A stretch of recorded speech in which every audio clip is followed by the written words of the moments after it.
الحمدللہ رب العالمین والصلاة والسلام علی رسول کریم۔ محترم،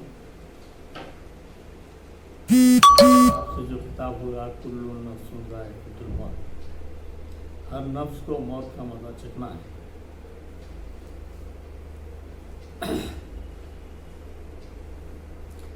دراصل آدمی کی زندگی اور موت جو نے اللہ تعالیٰ جو دیا ہے، زندگی سے موت تک جو فاصلہ ہے، اس کے اندر آدمی کس قسم کا عمل کرتا ہے، اس آزمائش کے لیے اللہ تعالیٰ نے انسان کو پیدا کیا اور اس کو سزا اور جزا کا ایک قانون بھی پیدا کیا۔ اصل میں اللہ تعالیٰ نے انسانی زندگی کو اور موت سے جوڑا ہے، اور جس طریقے سے اللہ کی حکمت کے اندر انسان کی پیدائش کا جو تعلق خاطر ہے وہ اللہ کے ہاتھ میں ہے، اور موت بھی اسی کے ہاتھ میں ہے۔ مثال کے طور پر یہ بات اکثر کہی جا سکتی ہے کہ جس طریقے سے سورج کے نکلنے میں کوئی طاقت روک نہیں سکتی، اور اس کے غروب ہونے میں بھی کوئی طاقت روک نہیں سکتی، اسی طریقے سے انسان کی پیدائش کے تعلق سے بھی کوئی طاقت آج تک پیدا ہوئی نہ ہوگی کہ انسان کی پیدائش کو روک سکے، اور اس کے موت کے لیے بھی کوئی ایسی طاقت نہیں ہے کہ اس کو 2 منٹ کے لیے روک دیا جائے۔ دراصل موت اور زندگی آدمی کے لیے ایک آزمائش کے طور پر اس کو دی گئی ہے۔ آپ دیکھتے ہیں کہ اللہ تعالیٰ اس کائنات کو پیدا فرما کر اس میں انسان کی زندگی اور بقا کی ترقی کے لیے یہ ساری کائنات کو پیدا کیا، اور ہزاروں قسم کے جانور ہیں جس کے منہ میں زبان نہیں ہے، زبان ہے مگر وہ بات نہیں کر سکتے، اور انسان کو ایک عظیم نعمت کو نواز دیا کہ اس کو زبان کی ایک طاقت دی ہے۔ اصل میں اللہ تعالیٰ نے یہ زبان دے کر اس کو یہ آزمانا چاہتا ہے کہ وہ میری رضا کے مطابق استعمال کرتا ہے یا نہیں۔ عام طور سے ایک کہاوت ایک مشہور ہے کہ ایک درخت پھل سے پہچانا جاتا ہے، یہ آم کا ہے یا بیر کا۔ اس طریقے سے آدمی کی حیثیت، اس کی اخلاقی حیثیت کو جاننے کے لیے کہا جاتا ہے کہ آدمی زبان سے پہچانا جاتا ہے اور درخت پھل سے پہچانا جاتا ہے۔ عزیز و محترم، اللہ تعالیٰ نے نعمتوں سے نواز دیا، اور اس کو غور فکر کی صلاحیت بھی اس کے اندر یہ کہا گیا کہ لقد خلقنا الانسان فی احسن تقویم، ہم نے انسان کو سوچنے سمجھنے کی سب سے بڑی جو عظیم نعمت ہے، ہم نے اس کو نعمت اور اس کے ساتھ اس کو زبان یعنی اپنے ارادوں کو ظاہر کرنے کی جو طاقت اور فہم عطا فرمایا۔ عزیز و محترم، انسان کی زندگی کا جو معاملہ ہے وہ اللہ کے ہاتھ میں ہے۔ پیدائش کی تاریخ اس انسان کو واضح ہو جاتی ہے، لیکن موت کی تاریخ اس پہ انسان پہ واضح نہیں ہوتی، اور چونکہ اس کی موت کی جو بارڈر ہے اللہ کے ہاتھ میں ہے۔ اور پھر یہ جس دن پیدائش ہے اسی دن اللہ تعالیٰ نے انسان کے تعلق سے بات پیدا کر دی ہے کہ وہ کب مرے گا، کہاں مرے گا، کس وقت مرے گا، کس جگہ پہ مرے گا۔ ان چیز کو اللہ تعالیٰ نے پہلے ہی طے فرما دیا ہے۔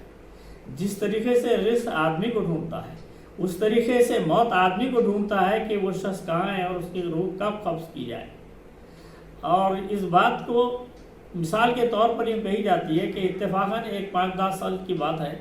کہ جدہ سے جو ہے ایئرپورٹ پر آئے وہ لوگ، میں فیملی کے تھے،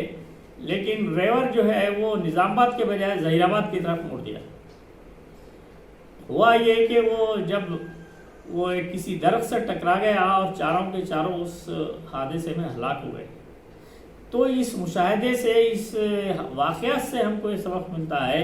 کہ اللہ تعالیٰ نے ان کو، اس کے ڈرائیور کو جو ہے سوچنے سمجھنے کے یا کچھ بھی ہو سمجھے کہ راہ بدل دیا، اور نظام آباد سمجھ کے جا رہا تھا، وہ ظہیر آباد کے قریب آیا اور ٹکرا کے ہلاک ہو گئے۔ تو یہ چند باتوں کے ذریعے سے ہم یہ معلوم کر سکتے ہیں کہ اللہ تعالیٰ کے پاس وقت اور مقام جو ہے طے شدہ ہے، جس کو کوئی جو ہے کمی اور بیشی نہیں کر سکتا۔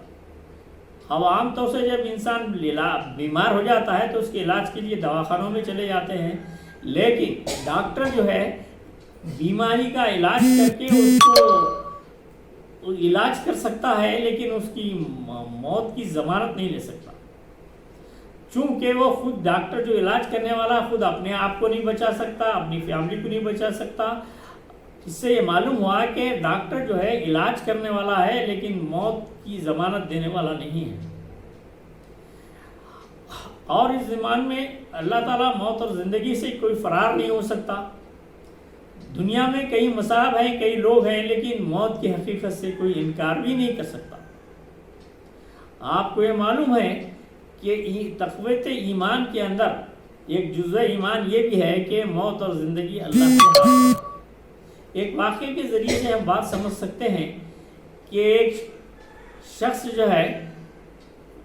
سفر کے لیے جا رہا تھا یا خرید تجارت کے لیے جا رہا تھا، اتفاق سے اس کا ایک بیٹا جو ہے اس وقت قلیل بیمار تھا، لیکن پھر بھی جو ہے امید تھا کہ صحت مند ہو جائے گا، لیکن سفر پہ چلا گیا اور واپس آنے کے ایک دن پہلے اس لڑکے کا انتقال ہو گیا۔ اور جو ہے وہ گھر میں داخل ہوتے ہی پوچھا کہ لڑکے کی کیا حالت ہے، تو ماں نے کہا کہ آرام سے ہے، سویا ہوا ہے۔ چلیے انہوں غسل کیا، اپنے کھانا وانا کھایا، اس کے بعد اس کی تقویت ایمان کی ایک علامت تھی کہ اس عورت نے پوچھا کہ اے میرے سرتاج، تم یہ بتاؤ گے کوئی ہم کو امانت دے دے تو اگر وہ پوچھ رہا ہے تو اس کو امانت میں کتنی دیر میں دینا چاہیے؟ تو شوہر نے کہا کہ دینے کی کیا بات ہے، کوئی شخص امانت اپنے پاس رکھا ہے تو اس کی امانت تو اس کو فوری واپس کر دینا چاہیے۔ تو اس عورت نے یہ کہا یا بیوی نے یہ کہا کہ وہ جو اللہ تعالیٰ آپ کے اور درمیان جو امانت دی تھی وہ واپس لے لیا ہے، جھولے میں جو ہے اس کی اب تدفین کا جو ہے معاملہ کیجیے۔ تو آپ کو اندازہ کیجئے کہ اس عورت کے ایمان میں کتنی پختگی تھی اور کتنا چیلنج تھا کہ اللہ کی ذات پر بھروسہ کرتی، اور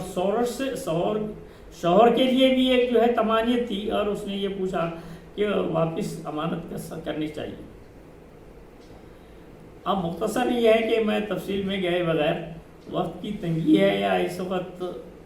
زیادہ بات آگے بڑھائے بغیر، میں اللہ تعالیٰ سے دعا کرتا ہوں کہ اے اللہ تعالیٰ ہم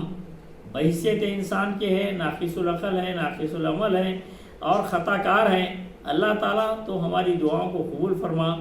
اور ہمیں جنت فردوس عطا فرما۔ اس موقع پر ایک آخری بات بھی یہ ہے کہ انسان جب کسی چیز کی یعنی ایک پلیٹ میں پانی ہے، ایک طرف جو ہے موم بتی جل رہی ہے، تو کیا انسان اپنے انگلی اس میں جلاتا ہے؟ نہیں جلاتا۔ افسوس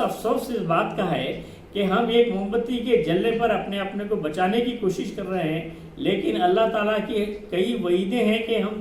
تم نافرمانی کرنے پر اس طریقے سے آگ میں جلائے جاؤ گے۔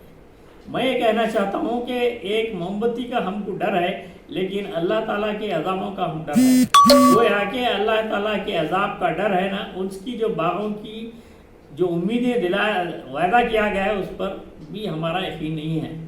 سبب یہ ہے کہ ہم نے اس دنیا کی زندگی کو زندگی سمجھا اور آخرت کی زندگی سے ہم غافل ہو گئے، جس کا نتیجہ یہ ہے کہ ہم اپنی زندگی میں بھول بھلیاں کی زندگی گزار رہے ہیں، جس کا ہم گریباں میں منہ ڈال کر دیکھیں تو ہم پر یہ بات واضح ہوگی کہ ہم دنیا